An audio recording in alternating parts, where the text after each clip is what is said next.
Collen and the Leprechaun, written by Ian Forrest, illustrated by David Cockcroft. Collen goes to Ireland. Collen was so excited. She had never been to Ireland before. She had never ever been on an airplane. Now she was here, landing in Dublin, Ireland's capital city. Collen and her parents were visiting her grandparents. She had never met them in person. She had only talked to them on the phone and seen them in family pictures. As Collen walked out of the airport, two strangers grabbed her and started hugging her. After a few seconds, she realized they were her grandparents. Collen watched out the car window as the family drove by some fields. Her grandpa said mysteriously, "Collen, be sure to keep an eye out for the little people." "Little people?" questioned Collen. "Who are the little people?" "The little people are the fairies," said Grandma as she drove. Tales of the fairies go back to Celtic times in Ireland and Scotland. We have many legends and stories that tell about the fairies and their world. "Yes, we do," said Grandpa. "There are many kinds of fairies. A leprechaun is one kind.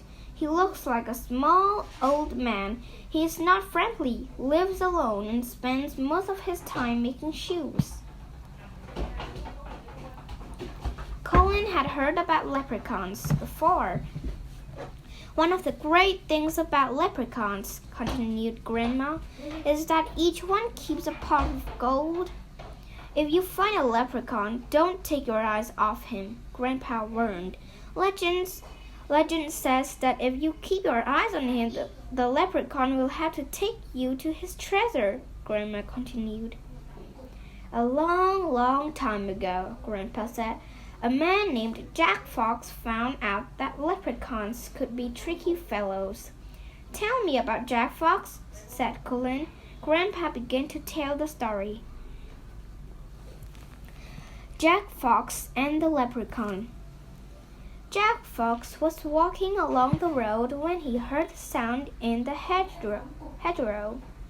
He had a suspicion about what that noise might be and started to get very excited. He peeked out the hedge and saw that his suspicion was true. There was a little man wearing a leather apron and pointed hat. He was using a tiny hammer the size of a pin to shape a tiny golden shoe. Jack knew at once that he had found a leprechaun. Jack crept close to the leprechaun and said good morning to him. The leprechaun smiled, said hello, and offered Jack a drink of water. "Just hand me that bottle," the leprechaun said, hoping Jack would look away. But Jack just stared straight at the leprechaun and said, "No, thank you."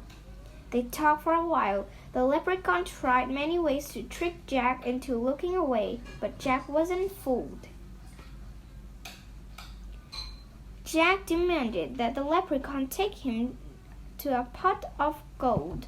Finally, the leprechaun gave up trying to trick Jack and took him to a field of dandelions.